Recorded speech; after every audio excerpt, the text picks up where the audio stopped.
en conexión con la fe. Transmite XEPJ 1370 kHz, 10.000 watts de potencia, desde Avenida Niños Héroes 1555, sexto piso, Plaza Tolsa, en Guadalajara, Jalisco, México. Apostolicus 1370. Despierta tu fe.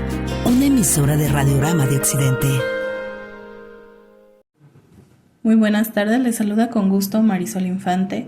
Sean ustedes bienvenidos a esta emisión de Siguiendo los Pasos de Imita a un Santo, Sigue a Jesús.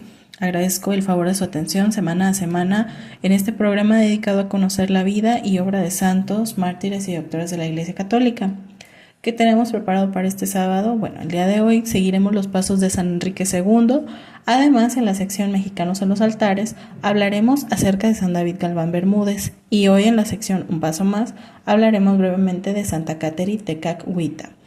Y bueno, para este primer segmento haremos como cada semana el repaso del santoral que se celebró en los últimos 7 días, no sin antes enviar una enorme felicitación a todos los que llevan por nombre el de los santos que mencionaremos a continuación, pidiendo también a todos ellos que intercedan por nosotros ante Dios nuestro Señor. Comenzamos.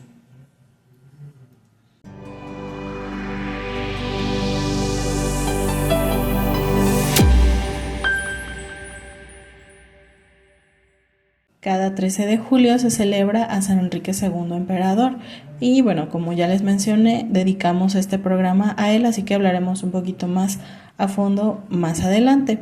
También cada 13 de julio celebramos a San Esdras Escriba. Él fue sacerdote y se habla de él en la Biblia. Después del final de la esclavitud babilónica, el pueblo hebreo regresó a la nación, pero los años de cautiverio le debilitaron la fe. Es ahí donde entra el personaje de San Esdras, quien se empeñó con fuerza para volver compactos a todos los habitantes de esta nación sagrada de la Alianza. También se celebra cada 13 de julio a San Silas, discípulo de los apóstoles. Silvano, llamado Silas, es mencionado en los Hechos de los Apóstoles como uno de los hombres eminentes de la iglesia de Jerusalén. Predicó en Antioquía como profeta, acompañó a San Pablo en sus viajes y ayudó a San Pedro a escribir sus encíclicas. Muere, se tiene algunos registros que posiblemente como un mártir en Macedonia.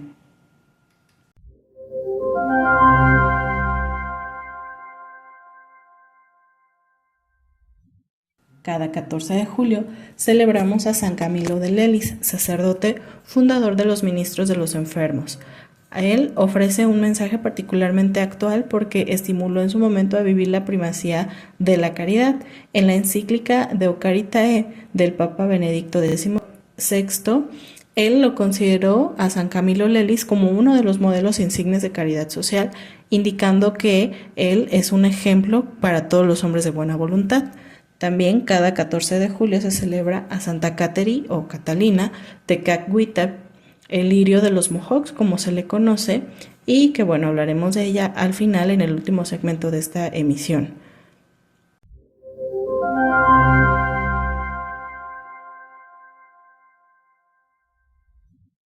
Cada 15 de julio celebramos a San Buenaventura de Bagno Regio, cardenal, obispo de Albano y doctor de la Iglesia. Él fue un franciscano conocido como el segundo fundador de la Orden de los Hermanos Menores. A él, se le describe como un distinguido teólogo, tuvo el nombramiento de doctor de la Iglesia y transformó la tradición franciscana en una escuela de pensamiento. Murió en el año 1274 durante el Concilio de León y fue canonizado en el año 1482. También cada 15 de julio se celebra a San Pompilio Pirotti. Él, de nombre Domingo de bautismo, sintió la llamada del Señor a los 16 años y tomó el nombre de Pompilio María al hacer los votos como sacerdote, a los que añadió también el de Escolapio, para instruir a los jóvenes pobres. Por su incansable trabajo con los chicos del centro de Italia, es conocido como el apóstol de los Abruzos.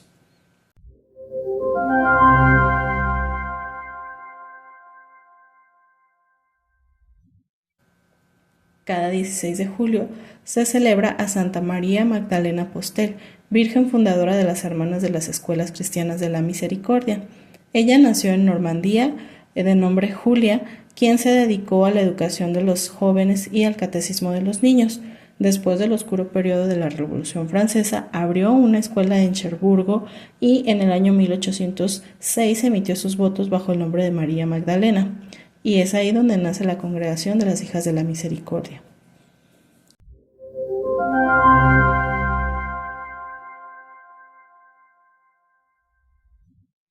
Cada 17 de julio celebramos a Santa Marcelina Virgen, hermana de San Ambrosio Obispo. Ella fue la hermana mayor de los santos Ambrosio y Sátiro. Recibió el velo virginal del Papa el día de Navidad del año 353. Cuando Ambrosio se convirtió en obispo de Milán, ella se trasladó con él como su colaboradora. Vivió en comunidad con algunas compañeras, rezó y cuidó de los pobres hasta su muerte en el año 397. También cada 17 de julio celebramos a San Alejo. Él fue un mendicante considerado una figura sobre la que se centran diferentes leyendas. La más conocida relata que fue un siervo en su casa durante muchos años allá en Roma y que no fue reconocido por su familia. Más tarde el Papa Inocencio lo individua e informa a sus padres que llegan a verlo poco antes de que el futuro santo falleciera. También cada 17 de julio celebramos a San León IV, Papa. Él fue pastor, diplomático y estratega. En solo 8 años de arduo pontificado contrastó las invasiones de los sarracenos por mar y por tierra. También reconstruyó las ciudades después de los incendios y los terremotos e intentó superar la laxitud del clero en ese momento y por los desacuerdos que había con el emperador. Él falleció en julio del año 855.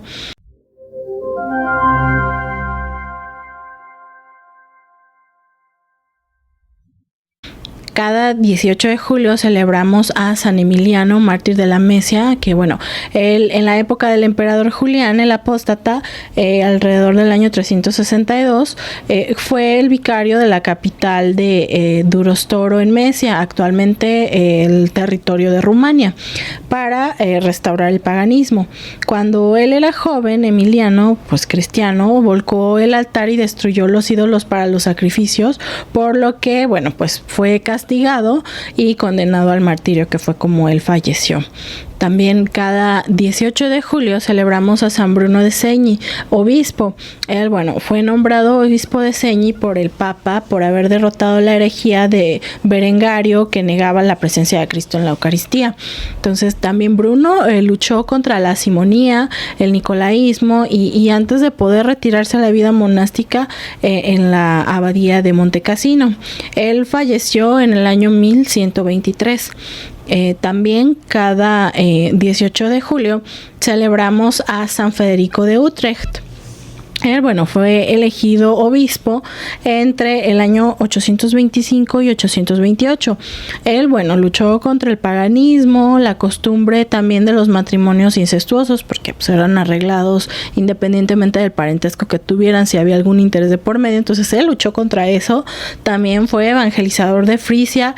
Se le recuerda como ejemplo de alguien que estudió demasiado o que le dedicó demasiado tiempo a estudiar las Sagradas Escrituras.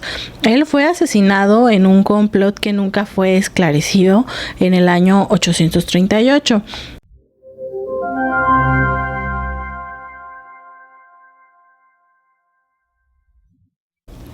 Y llegando al día de hoy, 19 de julio, celebramos a San Símaco Papa. Les doy el contexto. Había las amenazas del rey ostrogodo Teodorico y también estaba la oposición del antipapa Lorenzo, que fueron, el contexto en el que San Símaco se tuvo que enfrentar cuando él fue elegido como sumo pontífice en el año 498. Entonces, él, lejos de desanimarse, ocupó este cargo como papa y los enfrenta e incluso se ocupa también de liberar a los esclavos. Entonces, otra cuestión que es muy importante de San Símaco es que a él se le atribuye la construcción del primer Palacio Vaticano. Y con esto llegamos al final del repaso de esta semana del Santoral. Es momento de ir a un corte. Continúe con nosotros, que al volver seguiremos los pasos de San Enrique II. Regresamos. Síguenos en TikTok como Apostolicus. Busca, conoce, ama. Y bueno, ya estamos de vuelta del corte, amables radioescuchas. Le recuerdo que puede estar en contacto con los conductores de Apostolicus, de cualquiera de sus programas. Digo, si nos quiere contactar ahorita nosotros aquí en Siguiendo los Pasos de, pues bienvenido. Y si no, también puede contactar a cualquiera de los compañeros en el WhatsApp 33 47 60 70 42. Anímese a escribirnos un mensajito, mandar algún saludo, por ejemplo, felicitar a alguno de los algún ser querido que tenga el nombre de algún santo de los que escuchamos en el repaso de la semana. Y pues bueno, lo invito a que esté en comunicación con nosotros en el 33 47 60 70 42. Apostolicus, busca, conoce, ama. Y bueno, ya como le adelantaba, en este segmento vamos a hablar sobre San Enrique II, emperador. A él, como ya le mencioné, se le celebra cada 13 de julio. Bueno, ¿quién fue él? Bueno, se trata de un rey alemán y emperador del Sacro Imperio Romano. Él fue hijo del duque Enrique II, él le llamaban el batallador a Enrique II, y de la princesa Gisela de Borgoña. San Enrique nació en el año 972, él fallece en Göttingen, Alemania actualmente en el año 1024, y como su predecesor Otto III tuvo la educación literaria pues obviamente de la época en la que vivió. En su juventud había sido, digamos, destinado para el sacerdocio, entonces por consiguiente él pues conoció los asuntos eclesiásticos desde una edad muy temprana. Él desde muy joven realizaba prácticas piadosas, gustosamente también ayudó a fortalecer la iglesia en Alemania, sin dejar de considerar las instituciones eclesiásticas como los principales puntales de su poder. Él tenía presente, digamos, ambas cuestiones, ¿no? La importancia de la fe católica, pero también reconocía en esta fuerza que tuviera la iglesia, pues también la fuerza de su poder, ¿no? De su reinado. Entonces él tenía también esa visión, y con toda sabiduría y piedad era un hombre también sumamente sobrio, dotado de sensatez y de un sentido común bastante práctico. Él, bueno, tenía un proceder, digamos, circunspecto, intentaba hacer lo que era posible, bastante pragmático, y donde era factible aplicando, digamos, nunca perdió ese don de la amabilidad o el ser razonable, pero lo combinaba bastante bien, según señalan en sus biografías, que lo combinaba bastante bien con el hecho de ejercer firmemente el poder, ¿no? En algún momento también, bueno, esta prudencia que tenía y esta manera de hacer las cosas, pues también se podría combinar con demasiada energía que él tenía e incluso escrupulosidad, ¿no? Entonces, en algún punto, cuando él enferma y sufre de fiebre, pues aún con esta, digamos, bajo esas circunstancias de salud, él cruzó el imperio y con tal de mantener la paz en sus tierras, ¿no? Entonces, en todo momento, él estuvo consciente del poder que tenía y lo usó, pero la diferencia que tenía él junto con otros gobernantes es que él lo hacía para arreglar los problemas. Entonces, él especialmente deseó en todo momento ayudar al pueblo. Ahora la Iglesia, como Iglesia Constitucional de Alemania, y por consiguiente como garante de la unidad de los alemanes y de las demandas de sucesión, bueno, pues lo elevó al trono. Él nuevamente, una vez que asume este rol de rey, pues intentó tratar todos los asuntos internos como externos. Entonces esta política pareció primero como más un estilo como los orientales, y pero fue viendo que eso le daba resultado aún en una tierra occidental en Europa, porque las invasiones que tenían, que se habían fundado en un gran reino, pues él lo impidió para intervenir, ¿no? Entonces este éxito que él tenía para las negociaciones fue bastante notable. Incluso en Italia, la oposición local y nacional al universalismo de este rey alemán, pues había encontrado un defensor en Ardunio, en Ivrea. Entonces este último pues asumió la corona lombarda en el año 1002, y para 1004 Enrique ya había cruzado los Alpes en esta conquista que iba recorriendo, ¿no? Entonces Ardunio se rindió al poder de Enrique. Entonces el arzobispo de Milán lo corona también rey de Italia. Entonces este rápido éxito fue principalmente debido al hecho de que una gran parte también del episcopado italiano sostenía la idea de un imperio romano, y pues bueno, él era el emperador de ahí, y también que esto, bueno, llevaría a la unidad de la iglesia y del Estado. Realizó una segunda expedición a Roma motivada por una disputa que había entre algunos condados en estos territorios, y que bueno, también iban sobre la nominación al trono papal. Entonces pues él derrotó a diferentes enemigos que tenía el pontífice en aquella época y le restituyó su alto cargo. Entonces para esta fecha, bueno, Benedicto VIII lo corona solemnemente el día 14 de febrero de 1014 como emperador de Alemania, de Italia y de Polonia. Entonces vamos viendo cómo va aumentando el territorio que va ganando Enrique, que va ganando también poder pues en proporción al territorio que va ganando. Entonces, pero fue hasta un poco más tarde, en una tercera expedición que hace a Roma, cuando pudo restaurar completamente el prestigio del imperio.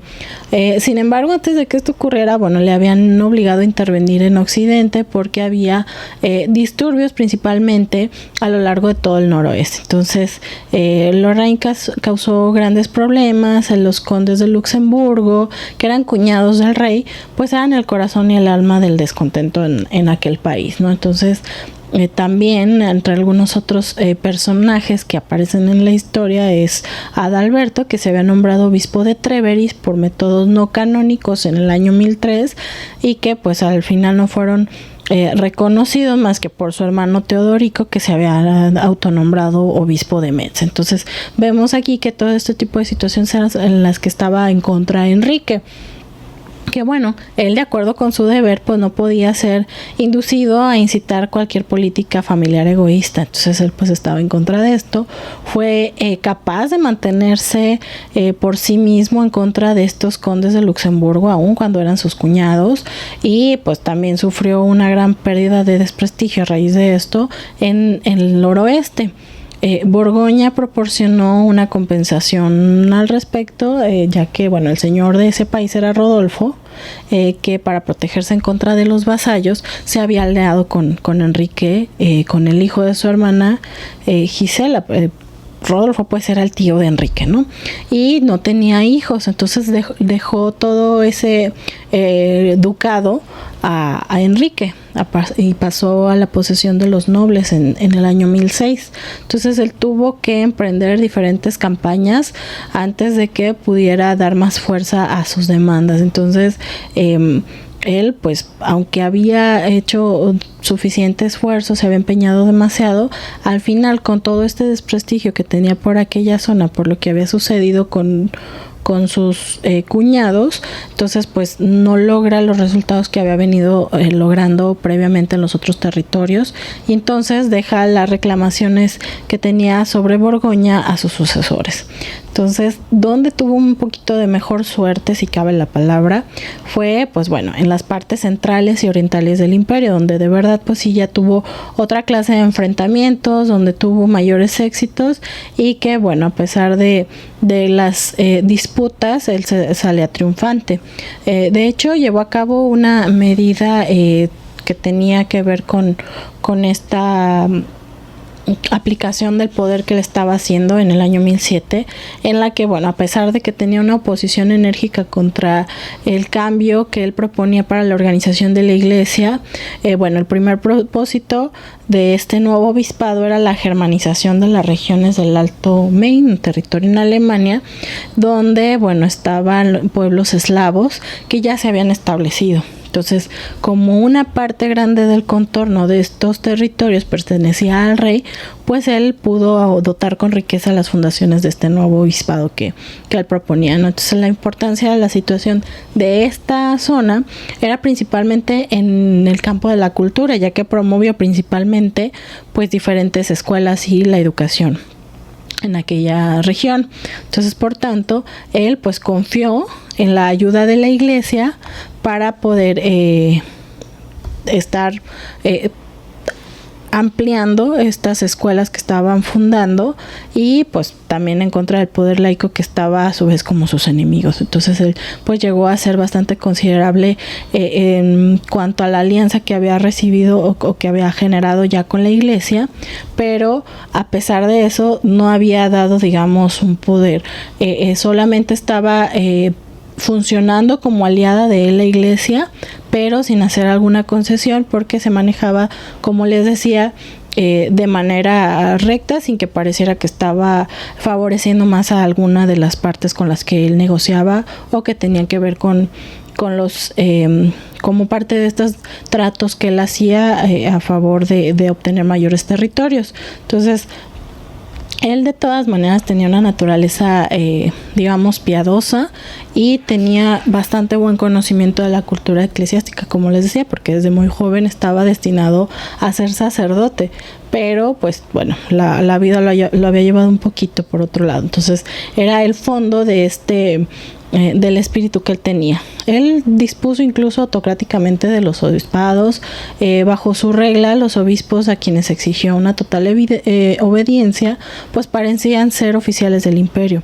Él exigió igual la misma obediencia a todos los abades de los monasterios, pero digamos que esta dependencia política no dañó a la vida interior de la iglesia alemana mientras él estuvo o mientras estaban bajo su poder, porque bueno, por medio de sus recursos económicos y toda esta política educativa que él implementó, pues la iglesia también tuvo beneficiosa influencia en esa época, porque eran pues quienes estaban a cargo de la educación. Entonces, por eso precisamente es que tenía, o se le denominaba que tenía un poder civilizador de la iglesia a Enrique II, pero también había despertado en algunas regiones una sospecha de una transformación o de reforma distinta a lo que ellos querían. Entonces, pues esto fue muy importante para Enrique, porque él, bueno, vencía cada vez más sobre las ideas de estos grupos que tenían esas sospechas reformistas, aunque a él lo intentaban, digamos, contradecir o llevar o convencer a los demás de que estaban mal estos cambios que estaba haciendo Enrique, pues realmente lo que estaba sucediendo es que él al final de cuentas estaba ganando poder. Entonces, en un sínodo en Goslar confirmó decretos que tendieron a realizar incluso las demandas hechas por partidarios de la reforma. Entonces, finalmente, pues bueno, estas tendencias no pudieron subvertir el sistema otoniano que ya tenían, es decir, con la influencia de Otto, el predecesor de Enrique, y pues bueno, no pudieron más que crear una oposición a la iglesia en Alemania tal y como estaba constituida. Entonces, pues vemos que había un ambiente de hostilidad en esta región, y es bastante el contexto el que debemos de entender en las condiciones en las que él se tuvo que enfrentar en todos estos viajes, sobre todo en estas 3 expediciones que se mencionan como parte muy importante de su vida. Y bueno, podemos decir también que él digamos, así como él era de poderoso, y que sobre todo, por ejemplo, pensando en su tercer viaje a Roma en el año 1021, también había tendido a atender o a procurar las demandas que tenía de quienes estaban en la iglesia, por ejemplo, de los obispos italianos, que le habían advertido en Estrasburgo de un aspecto peligroso de la situación italiana, donde, bueno, también el Papa le había insinuado en Bamberg en el año 1020. Entonces, así el poder imperial, que ya había empezado a retirarse de Italia por por la falta de empatía que tenía o de simpatizantes que tenía en el noroeste, entonces, aunque había ganado el territorio italiano, poco a poco fue perdiéndolo. Entonces, sucedió esto, que no tuvo éxito por completo, tuvo éxito a medias en un intento que él realizó por recuperar todo el territorio italiano, pero pues ahí hay que considerar que había supremacía de los griegos. Entonces, su éxito, no, como les decía, fue a medias, pero en lo que sí logró, o el logro que sí pudo tener Enrique, fue restaurar el prestigio del imperio en el norte y centro de Italia. Entonces, podemos decir, o para ir concluyendo con la historia de Enrique II, que él era un hombre demasiado razonable, que esto le ayudó bastante en estas negociaciones, y que bueno, que era tan razonable como para pensar en serio en adoptar de nuevo pues planes imperialistas que habían tenido sus predecesores. Entonces él había quedado satisfecho con haber asegurado que la posición dominante del imperio en Italia quedara en los límites razonables, o al menos en territorios pudiéramos pensar que eran favorables para él, que no se trataba de un expansionismo imperial, así nada más, sino que él había tenido toda una estrategia que había venido aprovechando a partir de las circunstancias que él iba viviendo. Entonces, el poder de Enrique estaba asegurado a partir de esto, y pues se debió principalmente al compromiso de fundamentar su autoridad nacional, y cómo lo hizo pues a través de la educación, por ejemplo, y del apoyo con la iglesia. Entonces, las leyendas eclesiásticas pues más tarde han atribuido algunos rasgos ascéticos a este gobernante, que algunas, bueno, de los cuales pues ciertamente no se puede pensar que era una historia seria, ¿no? Entonces, por ejemplo, un tema muy tratado es el de su matrimonio virginal, por ejemplo, con Cunegunda, que pues realmente no hay ningún hecho que pueda, o alguna prueba que pueda decirnos que esto fue realmente que sucediera. Entonces, como es conocido también Enrique II como el piadoso. ¿Por qué? Pues porque pocos gobernantes hay que hayan gozado de una manera tan extraordinaria del cariño de la gente, porque él era bastante querido, como les decía, en ningún momento perdió ese carisma, o era bastante amable en el trato con las personas. Entonces hay una anécdota que se cuenta que un día a un empleado que le aconsejaba tratar con crueldad a los revoltosos, él le respondió: Dios no me dio autoridad para hacer sufrir a la gente, sino para tratar de hacer el mayor bien posible. Entonces fue un verdadero padre para sus súbditos, y pues con frases como esa vemos que las enseñanzas y que la sabiduría que había en él era muchísima, y que a pesar de las situaciones en las que él se vio envuelto en ese contexto que les estaba platicando, bueno, pues que él supo mantenerse por una línea recta y basado en la fe, pero también pues asegurando, digamos, lo que pues todos al final del día, si lo vemos de manera terrenal, pues esa ambición, ¿no? Que pues debemos de pedir a Dios que sea en la medida de lo posible menor, que para satisfacer solo nuestras necesidades, pero no pensando en dañar a los demás, o como en este caso que le aconsejaban que tratara con crueldad a las personas que estaban en contra de su poder. Bueno, pues que él no estaba para eso, que a él no le correspondía hacer sufrir a la gente, sino que él tenía que hacer el bien lo mayor posible. Entonces, bueno, en sus labores caritativas, él pues ayudaba a su virtuosa esposa, Santa Cunegunda, que también es santa, y como les decía, a él le festejamos el día 13 porque es el día en que falleció, del año 1024, y fue canonizado en el año 1146, y años más tarde es que fue canonizada su esposa Cunegunda en el año 1200. Entonces, con esto nos vamos a ir a un corte, regresamos, no le cambie de estación. Apostolicus 1370 AM es una emisora de Radiorama de Occidente en colaboración con la Arquidiócesis de Guadalajara. Síguenos en Instagram como Apostolicus. Busca, conoce, ama. Y ya estamos de vuelta del corte, estimados los radioescuchas. Y bueno, les agradecemos por continuar en la sintonía de Apostolicus 1370. Lo invitamos a que se comunique con nosotros al 33 47 60 70 42. Es el número de WhatsApp. Pero si dice, bueno, yo quiero marcarles, no quiero mandar mensaje, tenemos la línea, es el 33 31 22 41 26 y el 33 31 22 45 77 para que se comunique con nosotros en cabina. Y bueno, pues en este momento vamos a continuar con la sección Mexicanos en los Altares, que en esta ocasión está dedicada a San David Galván Bermúdez. Como usted sabe, bueno, esta sección está dedicada justo a mexicanos que vivieron una vida ejemplar, puede ser santos. Ya ve que también hemos tenido algunos beatos o venerables o siervos de Dios, que ellos, bueno, tienen ya un proceso de canonización que ha comenzado y que en algún momento pues se determinará que concluya y lleguen a la canonización. Pero sin embargo, creo que es bastante importante conocerlos y tomar como ejemplo sus vidas. En este caso que les menciono de San David Galván Bermúdez, él nació aquí en Guadalajara, Jalisco. Él fue presbítero y mártir que durante la persecución mexicana obtuvo la corona del martirio defendiendo la santidad del matrimonio, siendo fusilado por un soldado sin previo juicio. Él nació el día 29 de enero de 1881, fue hijo de José Trinidad Galván y de Mariana Bermúdez.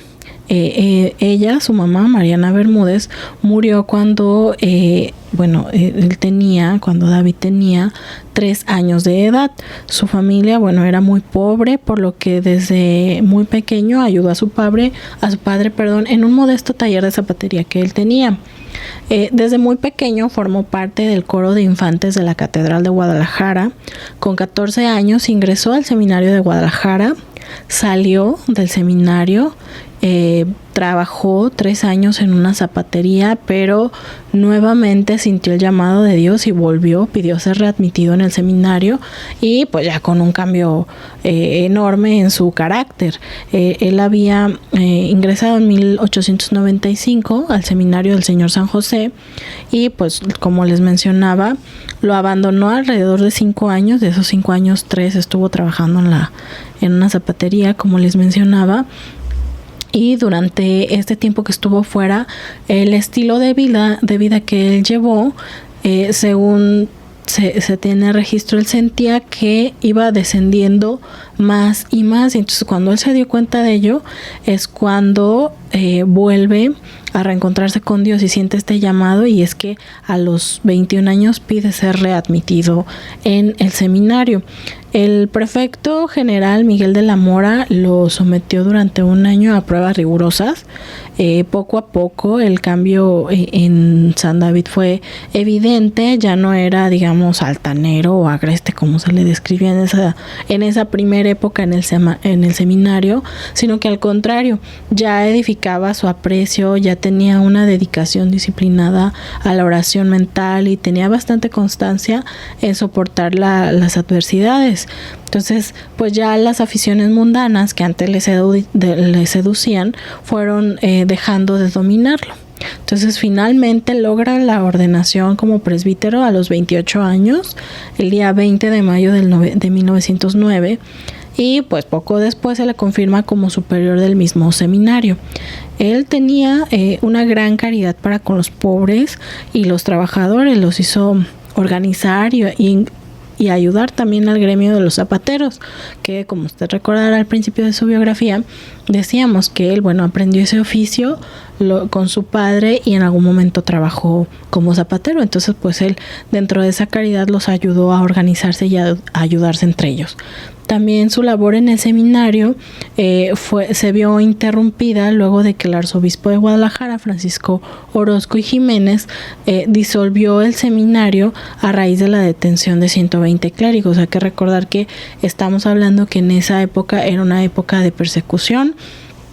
en la que, bueno, estaban ellos bastante vulnerables. Entonces, pues se disuelve el seminario y el que les mencionaba que estaba como superior, pues ya no pudo con esa labor. También fue defensor de la santidad del matrimonio. Él ayudó, según se cuenta en sus biografías, a una jovencita que era perseguida por el militar Enrique Vera, negándole que contrajera nupcias porque él ya estaba casado. Entonces, pues esto le acarrió al padre Galván la enemistad del teniente, quien se convirtió luego en su verdugo.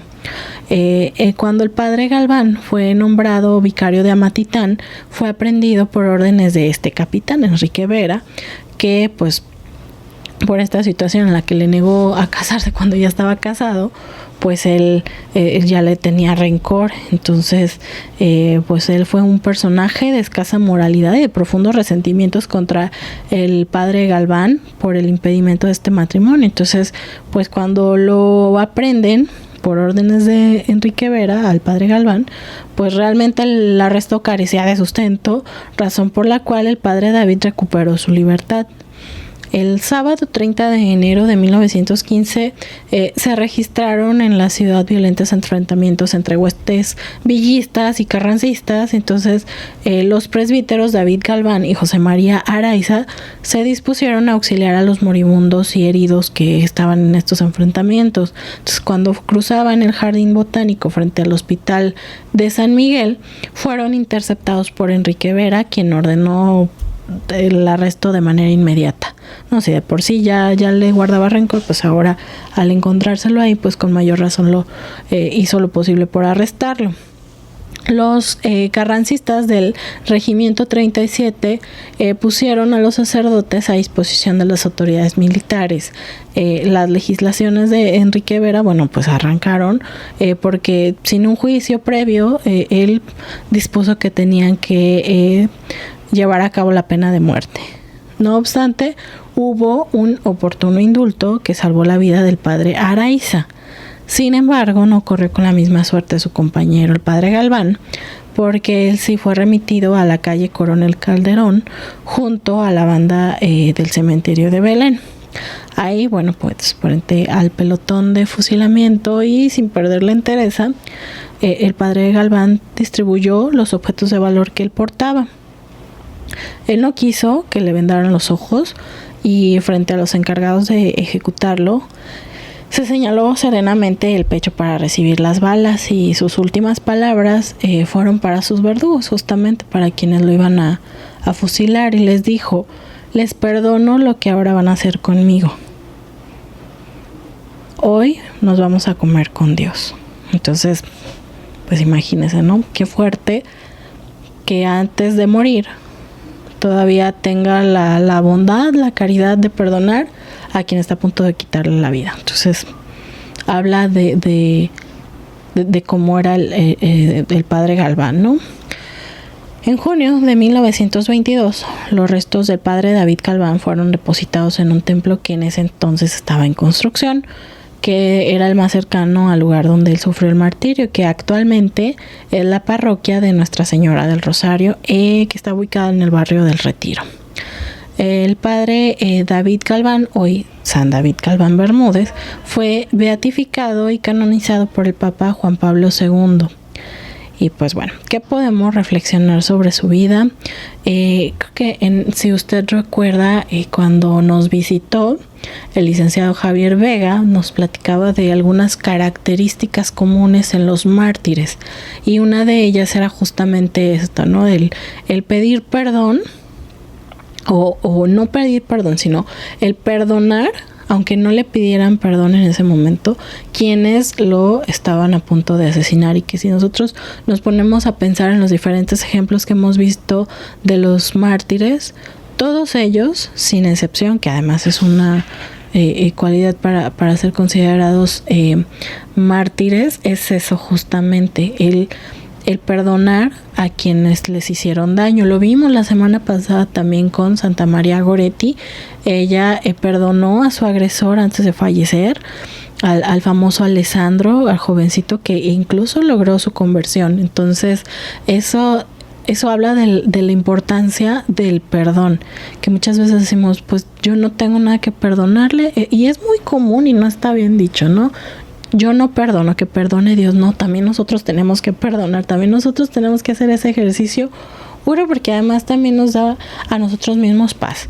Imagínense que vea al que, no sé, le hizo algo a algún vecino, ¿no? Y cada que lo ve está, y ay, va ese que me cae gordo, y ay, ese que me hizo y que me dijo, que no sé qué, en lugar de decir, oye, ¿sabes qué? Ya, te perdono, de que yo ya en mí no voy a guardar rencor, y que sea Dios ahora sí, pero no de yo no lo perdono, sino Dios sabe por qué hace las cosas y por algo estamos, vivimos donde vivimos, por algo trabajamos donde trabajamos. Entonces hay que entender que en todo momento tenemos que hacer la voluntad de Dios. No hay que entender los porqués o no hay que preguntar por qué, pero sí aceptar y ver, como tomando ejemplo también y reflexionando sobre San Enrique II, el cómo hacer lo mejor posible las cosas. ¿Cómo puedo ser yo un mejor cristiano? ¿Cómo puedo trabajar mejor en el lugar donde voy todos los días, en lugar de estar peleando o esparciendo chismes?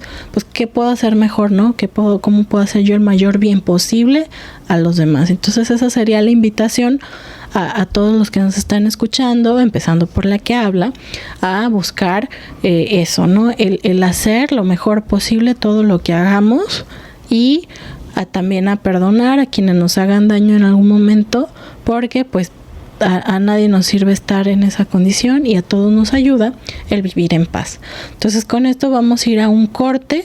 Regresamos siguiendo los pasos de Continúen la señal de Apostólicos, busca, conoce, ama. Síguenos en YouTube como Apostólicos. Busca, conoce, ama. Ingresa a nuestro sitio web www.apostolicus.com. Programas, horarios, oraciones, noticias, cursos. Apostolicus 1370. Busca, conoce, ama. Y estamos de vuelta del corte en su estación Apostólicus, busca, conoce, ama. Les recordamos que pueden encontrar información interesante sobre la programación, otros contenidos, la transmisión diaria de la Santa Eucaristía en las redes sociales de Apostólicus 1370. Lo invito a que nos busque en Facebook, en Twitter, en YouTube y también en TikTok. Y bueno, también aprovechando, me gustaría darle una muy buena noticia. ¿Por qué? Porque sabe que también el programa tiene su propio canal de YouTube, y ya por fin esta semana pudimos ponernos al corriente. Entonces ya va a encontrar los 31 programas que han transcurrido desde que comenzó este proyecto en YouTube. Entonces ahí los va a poder escuchar completos. Entonces, para que se suscriban, lo invito a que nos busque así como @siguiendo los pasos con 3 puntos suspensivos en YouTube. Y bueno, pues que ya vamos al corriente con todos los episodios. La verdad es que me da mucho gusto y quería comentárselo para que por favor se suscriba al canal y pues pueda revisar el contenido las veces que usted guste. Y ahora sí vamos a ir a la última sección. Ya seguimos los pasos de San Enrique II, ya vimos la sección de Mexicanos en los altares, y vamos a dar este último pasito, más para hablar sobre Santa Cateri Tecachuita. A ella, bueno, como le adelantaba en el repaso, se le celebra cada 14 de julio. Ella fue una joven mohawk que vivió en el siglo XVII. La historia de su conversión al cristianismo, de su coraje, del sufrimiento que ella llevó, de la santidad extraordinaria, es realmente una inspiración para todos los cristianos. Y pues bueno, ahora vas a ver por qué. Ella es conocida incluso como la primera santa piel roja. Usted sabe que algunas comunidades digamos originarias en Estados Unidos, o en este caso ella que es de origen canadiense, se les llamaba así, ¿no? Pieles rojas en ese caso. Entonces ella es conocida así como la primera santa piel roja. También pues se le considera como la patrona de la naturaleza y de la ecología, junto a San Francisco de Asís. Ella nació en el año 1656 en Caughnawaga, o en Ocernon, que bueno, hoy en día es el territorio de Orisville en Nueva York. Su madre era una cristiana, miembro de una tribu algonquina, que había sido capturada por los iroqués y liberada por quien sería el padre de Tekakwitha, un jefe tribal, Mohawk. Cuando ella, Kateri, que también la va a encontrar como Catalina, por si ve los nombres que diga, ay, ¿será la misma? Sí, Kateri o Catalina Tekakwitha, bueno, ella, Catalina, para que no se me trabe la lengua, lo vamos a mencionar así. Ella, cuando tenía 4 años de edad, sus padres y su hermano fallecieron de una epidemia de viruela. Entonces ella quedó sola, sobrevivió a la enfermedad. Sin embargo, la viruela dejó marcas en su cara y también una discapacidad grave en la vista. Entonces, debido a esa mala visión que ella tenía, fue nombrada justamente así, Tekakwitha, que significa la que se tropieza con cosas. Entonces, Kateri fue recogida por su tío, que bueno, se había opuesto duramente al cristianismo. Ella sí traía un poco la tradición por su mamá, que les decía que ella era cristiana. Cuando Kateri tenía 8 años de edad, su familia de acogida con su tío estaban de acuerdo más con las costumbres iroqués. De hecho, él la emparejó con un niño a la espera de que en algún momento se casaran. Digamos, ya estaba arreglado ese matrimonio. Sin embargo, Kateri o Catalina, ella quería dedicar su vida a Dios. Entonces, pues su tío desconfiaba de los colonos debido a la forma en que trataban a los indios y que fueron los responsables de la introducción de la viruela y otras enfermedades mortales a la comunidad indígena. Entonces, cuando Kateri tenía 10 años, en el año 1666, una partida de guerra compuesta por soldados franceses e indios hostiles de Canadá, pues destruyó las fortalezas de esta tribu Mohawk que estaba situada a la orilla del río que lleva este nombre, Mohawk. Entonces, pues los miembros de esta tribu que sobrevivieron se trasladaron a la parte norte del río y construyeron ahí un pueblo fortificado, cerca del cual había un pueblo de fonda. Kateri había vivido en Caughnawaga, sede del santuario de la actualidad que lleva su nombre, y ahí permaneció durante los siguientes 10 años. A la edad de 11 años, Catalina o Kateri fue que conoció a fondo la fe cristiana cuando llegó a su pueblo un grupo de misioneros jesuitas que acompañaban a los diputados mohicanos para firmar la paz con los franceses. Digamos, ya estaban ellos en periodo de negociación para lograr la paz. Cuando Kateri cumplió 18 años de edad, comenzó las instrucciones de la fe católica en secreto. Su tío finalmente pues cedió y dio el consentimiento para que ella se convirtiera al cristianismo, a condición de que ella no tratara de salir de su aldea. Entonces, por unirse a la Iglesia Católica, Kateri sufrió mucho porque ella fue ridiculizada, era despreciada por los otros aldeanos que no eran cristianos, fue sometida a acusaciones injustas y en algún momento su vida se vio incluso amenazada. Entonces, casi 2 años después de su bautismo, en un lugar donde actualmente hoy se erige el santuario de Kateri, ella se escapó a la misión de San Francisco Javier en un asentamiento de indios cristianos que había allá en Canadá. El pueblo en Canadá llamado Caughnawaga, ahí es que ella era conocida por su dulzura, por su amabilidad y por su buen humor. El día de Navidad del año 1677 fue que ella hizo su primera comunión, y la fiesta de la Anunciación del año 1679, 2 años después, hizo un voto de virginidad perpetua. Entonces, asimismo, ella se ofreció a la Santísima Madre María para que la aceptara como su hija. Durante su estancia en Canadá, Kateri enseñaba oraciones a los niños, trabajaba con los ancianos enfermos. Ella solía ir a misa tanto a la mañana, al amanecer, como al atardecer. Entonces ella era conocida por su gran devoción al Santísimo Sacramento y a la cruz de Cristo.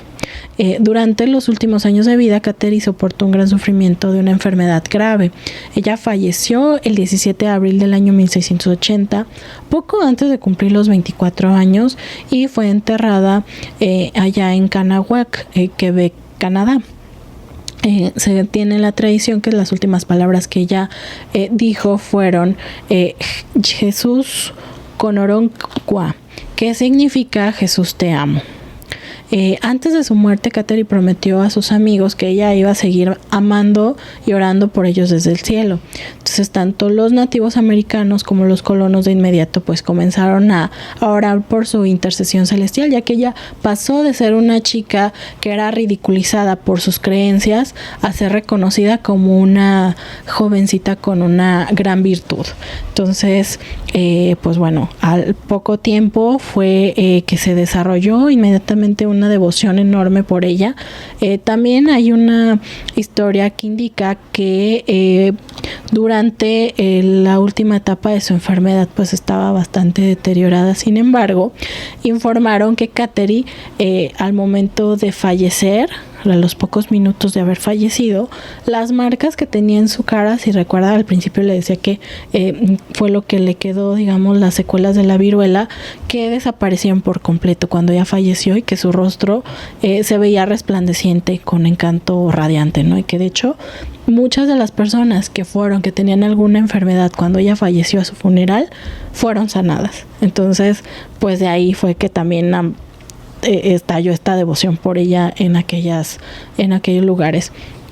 El año 1844, el padre Clarence Walworth mandó erigir un monumento junto a una sepultura que llegó a ser conocida como el lirio de los Mohawks. Por eso es que si usted la busca en internet, por ejemplo, la imagen la va a ver siempre con flores de lirio en sus brazos. Ella fue beatificada por San Juan Pablo II en el año 1980 y canonizada por Benedicto XVI en octubre del 2012.